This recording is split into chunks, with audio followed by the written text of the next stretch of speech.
Recording by Paul Adams. The Art of Public Speaking by Dale Carnegie and Joseph Berg Esenwein. Section 47, Appendix D, Speeches for Study and Practice. Albert J. Beveridge, Past Prosperity Around. Delivered as temporary chairman of the Progressive Party, National Convention, Chicago, Illinois, June 1911. We stand for a nobler America. We stand for an undivided nation. We stand for a broader liberty, a fuller justice. We stand for a social brotherhood as against savage individualism. We stand for an intelligent cooperation instead of a reckless competition. We stand for mutual helpfulness instead of mutual hatred. We stand for equal rights as a fact of life instead of a catchword of politics. We stand for the rule of the people as a practical truth instead of a meaningless pretense. We stand for a representative government that represents the people. We battle for the actual rights of man. To carry out our principles, we have a plain program of constructive reform. We mean to tear down only that which is wrong and out of date. And where we tear down, we mean to build what is right and fitted to the times. We hearken to the call of the present. We mean to make laws fit conditions as they are and meet the needs of the people who are on earth today. That we may do this, we found a party through which all who believe with us can work with us. Or, rather, we declare our allegiance to the party which the people themselves have founded. For this party comes from the grassroots. It has grown from the soil of the people's hard necessities. It has the vitality of the people's strong convictions. The people have work to be done, and our party is here to do that work. Abuse will only strengthen it. Ridicule only hasten its growth. Falsehood only speed its victory. For years this party has been forming. Parties exist for the people, not the people for parties. Yet for years the politicians have made the people do the work of the parties instead of the parties doing the work of the people, and the politicians own the parties. The people vote for one party and find their hopes turn to ashes on their lips, and then to punish that party, they vote for the other party. So it is that partisan victories have come to be merely the people's vengeance, and always the secret powers have played their game. Like other free people, most of us Americans are progressive or reactionary, liberal or conservative. The neutrals do not count. Yet today, neither of the old parties is either wholly progressive or wholly reactionary. Democratic politicians and office seekers say to reactionary Democratic voters that the Democratic Party is reactionary enough to express reactionary views. And they say to progressive Democrats that the Democratic Party is progressive enough to express progressive views.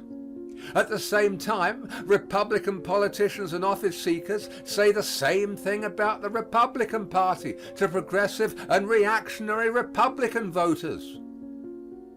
Sometimes in both Democratic and Republican states, the progressives get control of the party locally, and then the reactionaries recapture the same party in the same state. Or this process is reversed. So there is no nationwide unity of principle in either party, no stability of purpose, no clear-cut and sincere program of one party at frank and open war with an equally clear-cut and sincere program of an opposing party. This unintelligent tangle is seen in Congress. Republican and Democratic senators and representatives, believing alike on broad measures affecting the whole republic, find it hard to vote together because of the nominal difference of their party membership. When, sometimes, under resistless conviction, they do vote together, We have this foolish spectacle. Legislators calling themselves Republicans and Democrats support the same policy. The Democratic legislators declaring that that policy is Democratic, and Republican legislators declaring that it is Republican. And at the very same time, other Democratic and Republican legislators oppose that very same policy, each of them declaring that it is not Democratic or not Republican. The condition makes it impossible most of the time, and hard at any time, for the people's legislators who believe in the same broad policies to enact them into logical, comprehensive laws. It confuses the public mind. It breeds suspicion and distrust. It enables such special interests as seek unjust gain at the public expense to get what they want. It creates and fosters the degrading boss system in American politics through which these special interests work. This boss system is unknown and impossible under any other free government in the world. In its very nature, it is hostile to general welfare. Yet it has grown until it now is a controlling influence in American public affairs. At the present moment, notorious bosses are in the saddle of both old parties in various important states which must be carried to elect a president. This black horse cavalry is the most important force in the practical work of the Democratic and Republican parties in the present campaign. Neither of the old party's nominees for president can escape obligation to these old party bosses or shake their practical hold on many and powerful members of the national legislature. Under this boss system, no matter which party wins, the people seldom win, but the bosses almost always win. And they never work for the people. They do not even work for the party to which they belong. They work only for those anti-public interests whose political employees they are. It is these interests that are the real victors in the end. These special interests, which suck the people's substance, are bipartisan. They use both parties. They are the invisible government behind our visible government. Democratic and Republican bosses alike are brother officers of this hidden power. No matter how fiercely they pretend to fight one another before election, they work together after election. And, acting so, this political conspiracy is able to delay, mutilate, or defeat sound and needed laws for the people's welfare and the prosperity of honest business, and even to enact bad laws, hurtful to the people's welfare and oppressive to honest business. It is this invisible government which is the real danger to American institutions. Its crude work at Chicago in June, which the people were able to see, was no more wicked than its skillful work everywhere, and always which the people are not able to see. But an even more serious condition results from the unnatural alignment of the old parties. Today, we Americans are politically shattered by sectionalism. Through the two old parties, the tragedy of our history is continued, and one great geographical part of the Republic is separated from other parts of the Republic by an illogical partisan solidarity. The South has men and women as genuinely progressive and others as genuinely reactionary as those in other parts of our country. Yet, for well-known reasons, these sincere and honest Southern progressives and reactionaries vote together in a single party, which is neither progressive nor reactionary. They vote a dead tradition and a local fear, not a living conviction and a national faith. They vote not for the Democratic Party, but against the Republican Party. They want to be free from this condition. They can be free from it through the National Progressive Party. For the problems which America faces today are economic and national. They have to do with a more just distribution of prosperity. They concern the living of the people, and therefore the more direct government of the people by themselves. They affect the South exactly as they affect the North, the East, or the West. It is an artificial and dangerous condition that prevents the Southern man and woman from acting with the Northern man and woman who believe the same thing. Yet just that is what the old parties do prevent. Not only does this out-of-date partisanship cut our nation into two geographical sections, it also robs the nation of a priceless asset of thought in working out our national destiny. The South once was famous for brilliant and constructive thinking on national problems. And today the South has minds as brilliant and constructive as of old. But Southern intellect cannot freely and fully aid in terms of politics the solving of the nation's problems. This is so because of a partisan sectionalism which has nothing to do with those problems. Yet these problems can be solved only in terms of politics. The root of the wrongs which hurt the people is the fact that the people's government has been taken away from them. The invisible government has usurped the people's government. Their government must be given back to the people. And so the first purpose of the Progressive Party is to make sure the rule of the people. The rule of the people means that the people themselves shall nominate as well as elect all candidates for office, including senators and presidents of the United States. What profiteth it the people if they do only the electing while the invisible government does the nominating? The rule of the people means that when the people's legislators make a law which hurts the people themselves may reject it. The rule of the people means that when the people's legislators refuse to pass a law which the people need, the people themselves may pass it.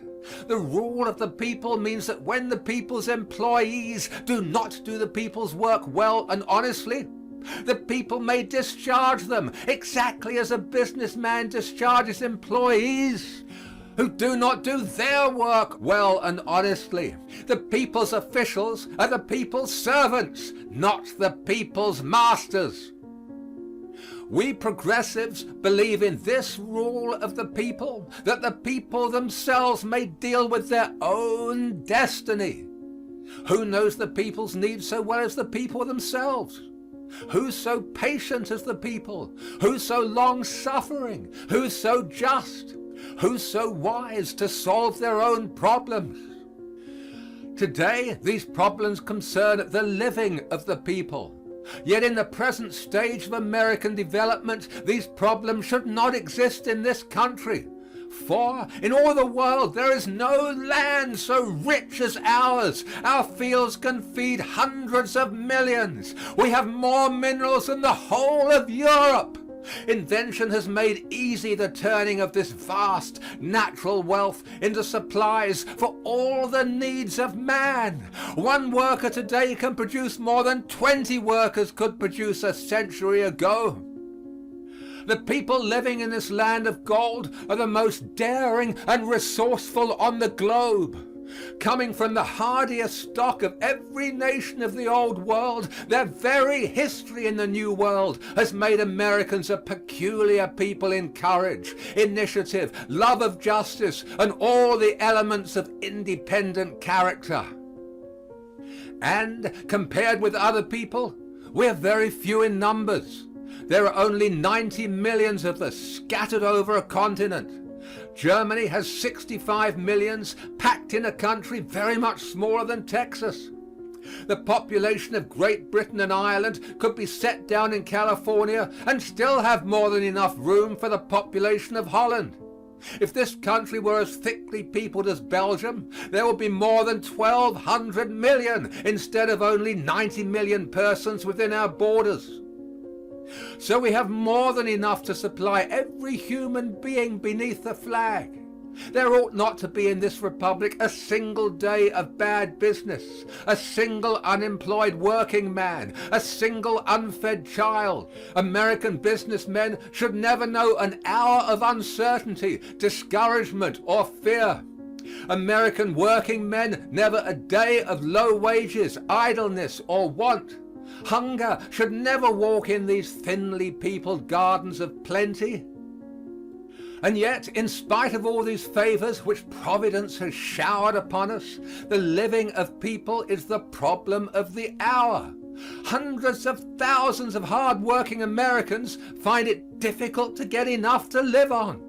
The average income of an American laborer is less than $500 a year.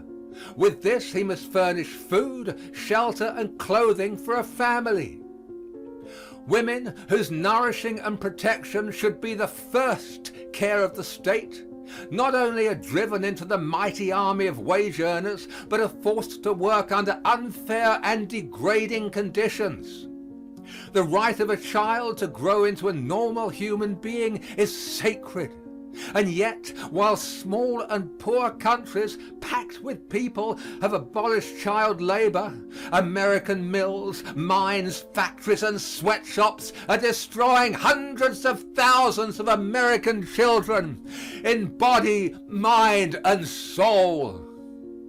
At the same time, men have grasped fortunes in this country so great that the human mind cannot comprehend their magnitude. These mountains of wealth are far larger than even that lavish reward which no one would deny to business risk or genius. On the other hand, American business is uncertain and unsteady compared with the business of other nations. American businessmen are the best and bravest in the world, and yet our business conditions hamper their energies and chill their courage. We have no permanency in business affairs, no sure outlook upon the business future. This unsettled state of American business prevents it from realizing for the people that great and continuous prosperity which our country's location, vast wealth, and small population justifies. We mean to remedy these conditions. We mean not only to make prosperity steady, but to give to the many who earn it a just share of that prosperity, instead of helping the few who do not earn it to take an unjust share. The progressive motto is pass prosperity around. To make human living easier, to free the hands of honest business, to make trade and commerce sound and steady, to protect womanhood, save childhood, and restore the dignity of manhood, these are the tasks we must do. What then is the progressive answer to these questions? We are able to give it specifically and concretely. The first work before us is the revival of honest business. The business is nothing but the industrial and trade activities of all the people. Men grow the products of the field, cut ripe timber from the forest, dig metal from the mine, fashion all for human use, carry them to the marketplace and exchange them according to their mutual needs. And this is business. With our vast advantages contrasted with the vast disadvantages of other nations, American business all the time should be the best and steadiest in the world. But it is not. Germany, with shallow soil, no mines, only a window on the seas, and a population more than 10 times as dense as ours, yet has a sounder business, a steadier prosperity, a more contented, because better cared for people. What then must we do to make American business better? We must do what poorer nations have done. We must end the abuses of business by striking down those abuses instead of striking down business itself. We must try to make little business big and all business honest, instead of striving to make big business little and yet letting it remain dishonest. Present-day business is as unlike old-time business as the old-time ox cart is unlike the present-day locomotive. Invention has made the whole world over again. The railroad, telegraph, telephone have bound the people of modern nations into families. To do the business of these closely knit millions in every modern country, great business concerns came into being. What we call big business is the child of the economic progress of mankind. So warfare to destroy big business is foolish because it cannot succeed, and wicked because it ought not to succeed. Warfare to destroy big business does not hurt big business, which always comes out on top, so much as it hurts all other business, which, in such a warfare, never comes out on top. With the growth of big business came business evils just as great. It is these evils of big business that hurt the people and injure all other business.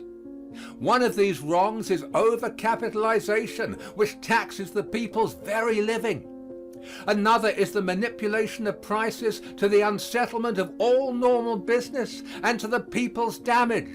Another is interference in the making of the people's laws and the running of the people's government in the unjust interest of evil business.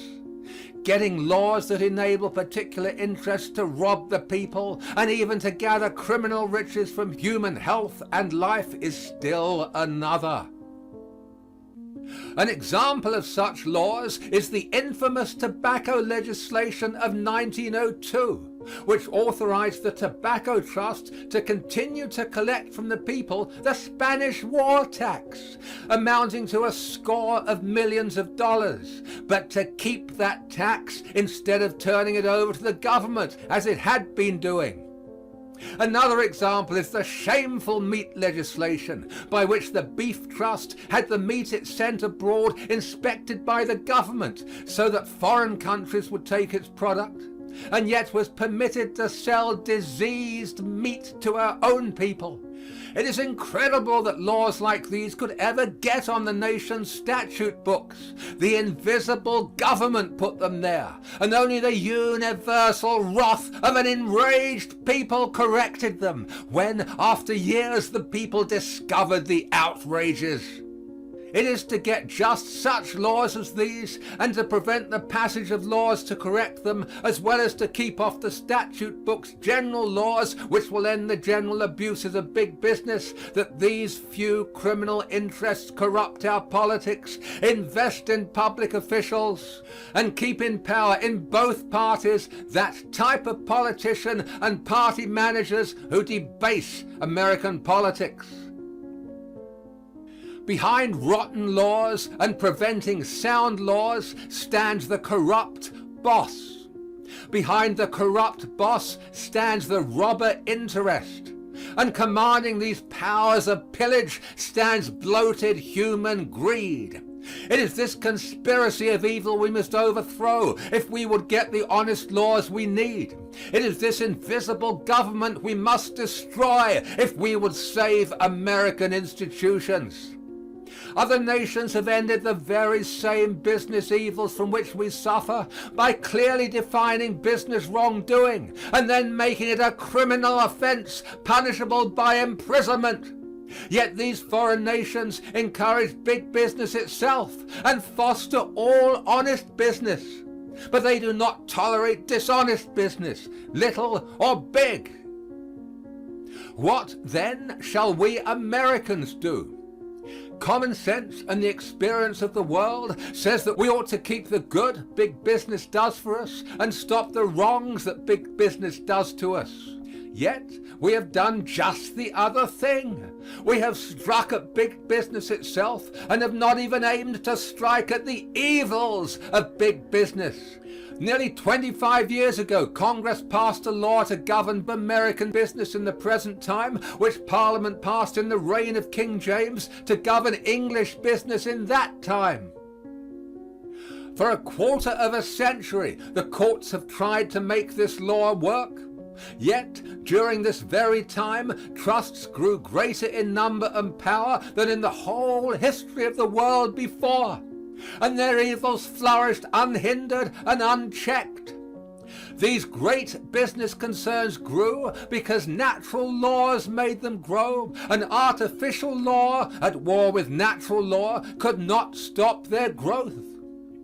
But their evils grew faster than the trusts themselves, because avarice nourished those evils, and no law of any kind stopped avarice from nourishing them. Nor is this the worst. Under the shifting interpretation of the Sherman Law, uncertainty and fear is chilling the energies of the great body of honest American businessmen. As the Sherman Law now stands, no two businessmen can arrange their mutual affairs and be sure that they are not lawbreakers. This is the main hindrance to the immediate and permanent revival of American business. If German or English businessmen, with all their disadvantages compared with our advantages, were manacled by our Sherman Law, as it stands they soon would be bankrupt. Indeed, foreign businessmen declare that, if their countries had such a law, so administered, they could not do business at all. Even this is not all. By the decrees of our courts, under the Sherman Law, the two mightiest trusts on earth have actually been licensed, in the practical outcome, to go on doing every wrong they ever committed. Under the decrees of the courts, the oil and tobacco trusts still can raise prices unjustly, and already have done so. They still can issue watered stock, and surely will do so. They still can throttle other businessmen, and the United Cigar Stores Company now is doing so. They still can corrupt our politics, and this moment are indulging in that practice. The people are tired of this mock battle with criminal capital. They do not want to hurt business, but they do want to get something done about the trust question that amounts to something. What good does it do any man to read in his morning paper that the courts have dissolved the oil trust, and then read in his evening paper that he must thereafter pay a higher price for his oil than ever before? What good does it do the laborer who smokes his pipe to be told that the courts have dissolved the tobacco trust, and yet find that he must pay the same or a higher price for the same short-weight package of tobacco? Yet all this is the practical result of the suits against these two greatest trusts in the world. Such business chaos and legal paradoxes as American business suffers from can be found nowhere else in the world. Rival nations do not fasten legal ball and chain upon their business. No, they put wings on its flying feet. Rival nations do not tell their businessmen that if they go forward with legitimate enterprise, the penitentiary may be their goal. No, rival nations tell their businessmen that so long as they do honest business, their governments will not hinder but will help them. But these rival nations do tell their businessmen that if they do any evil that our businessmen do, prison bars await them. These rival nations do tell their businessmen that if they issue watered stock or cheat the people in any way, prison cells will be their homes. Just this is what all honest American business wants. Just this is what dishonest American business does not want. Just this is what the American people propose to have. Just this the National Republic platform of 1908 pledged the people that we would give them. And just this important pledge the administration elected on that platform repudiated, as it repudiated the more immediate tariff pledge. Both these reforms, so vital to honest American business, the Progressive Party will accomplish. Neither evil interests nor reckless demagogues can swerve us from our purpose, for we are free from both and fear neither. We mean to put new business laws on our statute books which will tell American businessmen what they can do and what they cannot do. We mean to make our business laws clear instead of foggy, to make them plainly state just what things are criminal and what are lawful. And we mean that the penalty for things criminal shall be prison sentences that actually punish the real offender, instead of money fines that hurt nobody but the people who must pay them in the end. And then we mean to send the message forth to hundreds of thousands of brilliant minds and brave hearts engaged in honest business that they are not criminals, but honorable men in their work to make good business in this republic. Sure of victory, we even now say, go forward, American businessmen, and know that behind you, supporting you, encouraging you, are the power and approval of the greatest people under the sun. Go forward, American businessmen, and feed full the fires beneath American furnaces, and give employment to every American laborer who asks for work. Go forward, American businessmen, and capture the markets of the world for American trade, and know that on the wings of your commerce you carry liberty throughout the world and to every inhabitant thereof. Go forward, American businessmen, and realize that in the time to come it shall be said of you, as it is said of the hand that rounded Peter's dome, he builded better than he knew. The next great business reform we must have to steadily increase American prosperity is to change the method of building our tariffs. The tariff must be taken out of politics and treated as a business question instead of as a political question. Heretofore we have done just the other thing. That is why American business is upset every few years by unnecessary tariff upheavals and is weakened by uncertainty in the periods between. The greatest need of business is certainty, but the only thing certain about our tariff is uncertainty. What then should we do to make our tariff changes strengthen business instead of weakening business? Rival protective tariff nations have answered that question. Common sense has answered it. Next to our need to make the Sherman Law modern, understandable, and just, our greatest fiscal need is a genuine, permanent, non-partisan tariff commission. 5 years ago, when the fight for this great business measure was begun in the Senate, the bosses of both parties were against it. So, when the last revision of the tariff was on and a tariff commission might have been written into the tariff law, the administration would not aid this reform. When 2 years later the administration supported it weakly, the bipartisan boss system killed it. There has not been and will not be any sincere and honest effort by the old parties to get a tariff commission. There has not been and will not be any sincere and honest purpose by those parties to take the tariff out of politics. For the tariff in politics is the excuse for those sham political battles which give the spoilers their opportunity. The tariff in politics is one of the invisible government's methods of wringing tribute from the people. Through the tariff in politics, the beneficiaries of tariff excesses are cared for, no matter which party is revising. Who has forgotten the tariff scandals that made President Cleveland denounce the Wilson-Gorman bill as a perfidy and a dishonor? Who can ever forget the brazen robberies forced into the Payne-Aldrich bill, which Mr. Taft defended as the best ever made? If everyone else forgets these things, the interests that profited by them never will forget them. The bosses and lobbyists that grew rich by putting them through never will forget them. That is why the invisible government and its agents want to keep the old method of tariff building. For though such tariff revisions may make lean years for the people, they make fat years for the powers of pillage and their agents. So neither of the old parties can honestly carry out any tariff policies which they pledge the people to carry out. But even if they could, and even if they were sincere, the old party platforms are in error on tariff policy. The Democratic platform declares for free trade, but free trade is wrong and ruinous.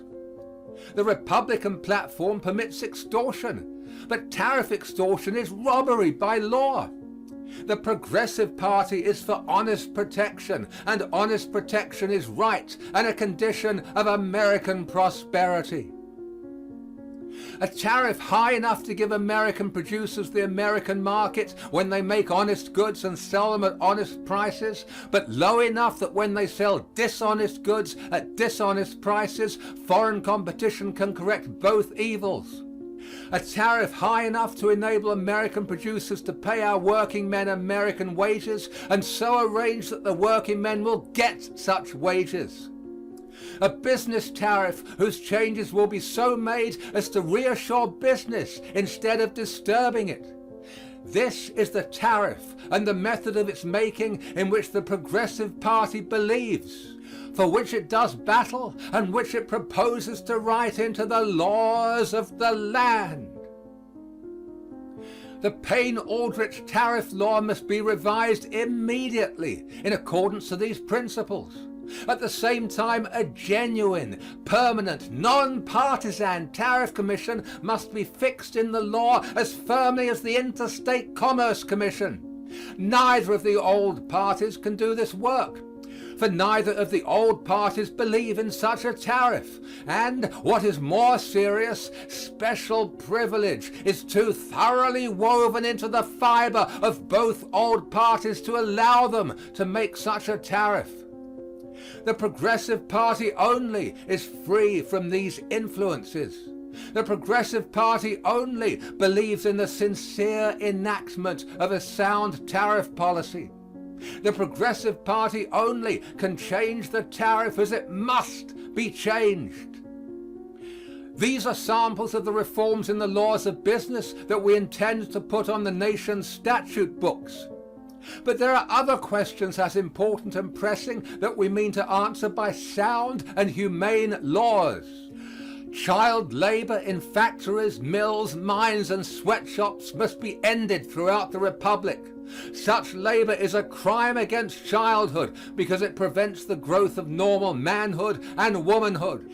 It is a crime against the nation because it prevents the growth of a host of children into strong, patriotic, and intelligent citizens. Only the nation can stop this industrial vice. The states cannot stop it. The states never stopped any national wrong, and child labor is a national wrong. To leave it to the states alone is unjust to business.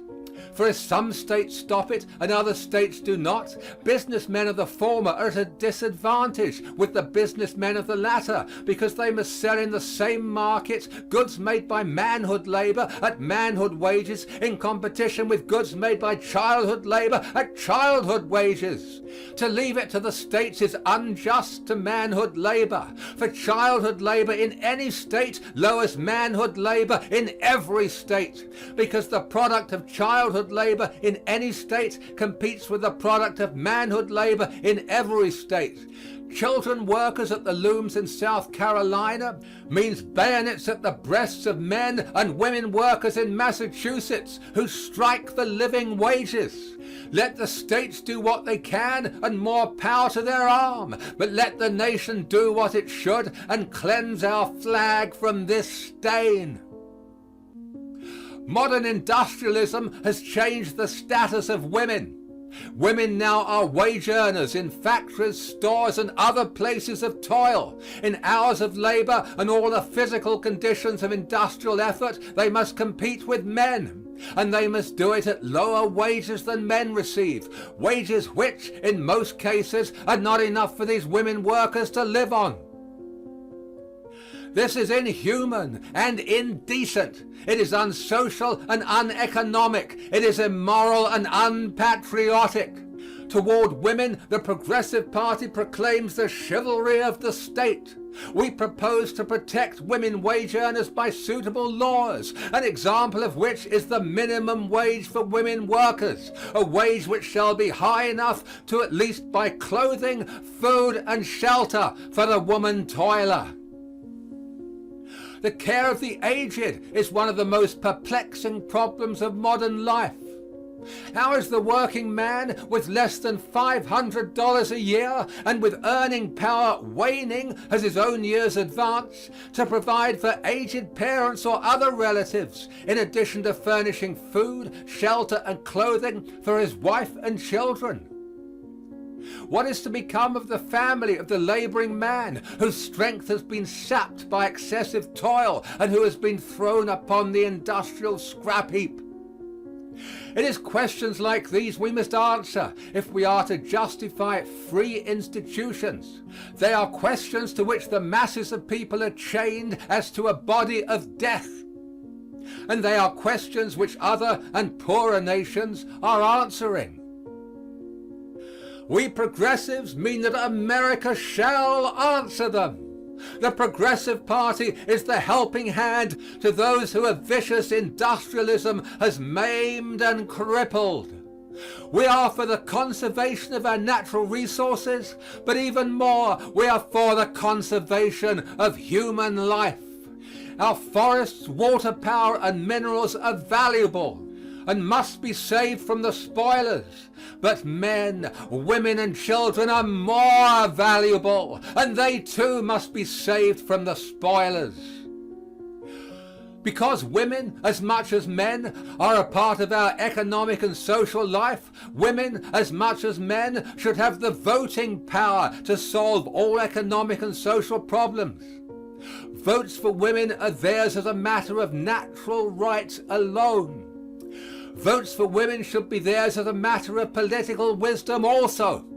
As wage earners, they should help to solve the labor problems. As property owners, they should help to solve the tax problem. As wives and mothers, they should help to solve all the problems that concern the home.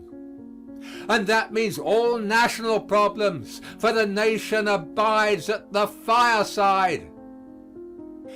If it is said that women cannot help defend the nation in time of war, and therefore that they should not help to determine the nation's destinies in time of peace, the answer is that women suffer and serve in time of conflict as much as men who carry muskets.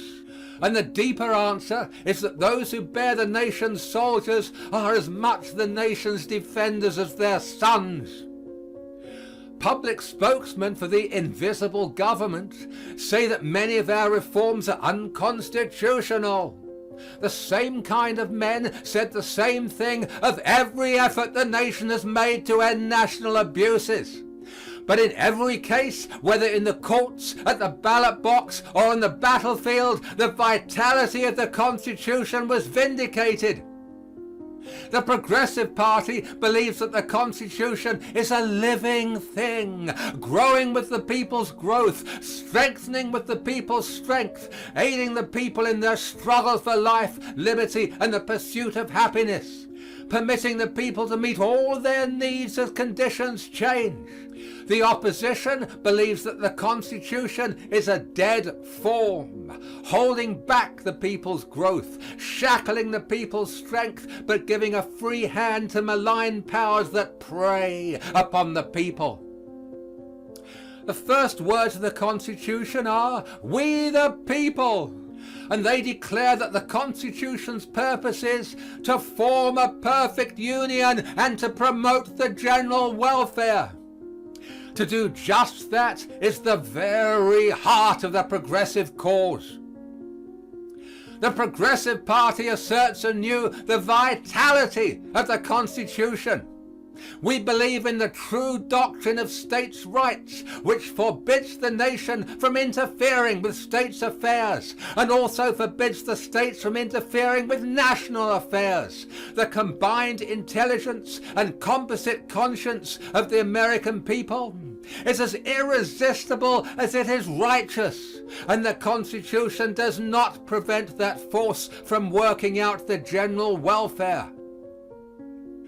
From certain sources, we hear preachments about the danger of our reforms to American institutions. What is the purpose of American institutions? Why was this republic established? What does the flag stand for? What do these things mean? They mean that the people shall be free to correct human abuses.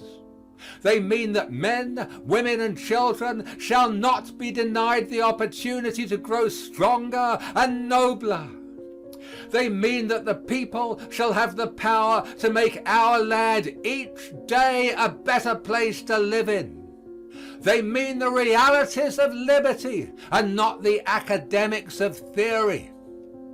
They mean the actual progress of the race in tangible items of daily living and not the theoretics of barren disputation. If they do not mean these things, they are as sounding brass and tinkling cymbals.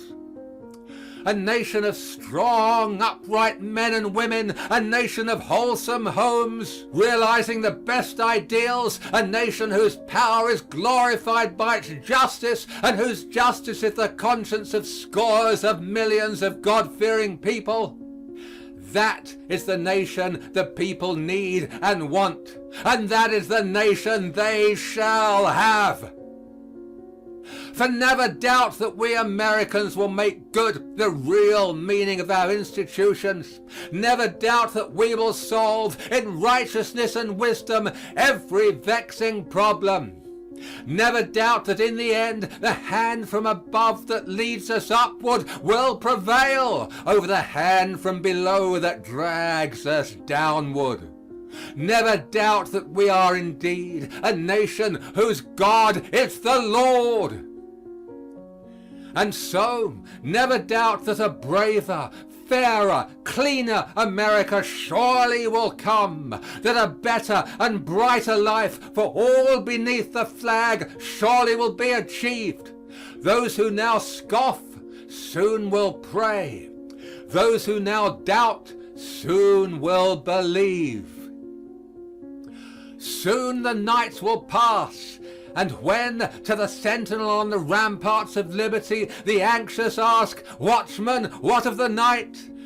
his answer will be, "Lo, the morn appeareth." Knowing the price we must pay, the sacrifice we must make, the burdens we must carry, the assaults we must endure, knowing full well the cost, yet we enlist. And we enlist for the war, for we know the justice of our cause, and we know, too, its certain triumph. Not reluctantly then, but eagerly, not with faint hearts, but strong, do we now advance upon the enemies of the people. For the call that comes to us is the call that came to our fathers. As they responded, so shall we. He hath sounded forth a trumpet that shall never call retreat. He is sifting out the hearts of men before his judgment seat. Oh, be swift our souls to answer him. Be jubilant our feet. Our God is marching on. End of section 47.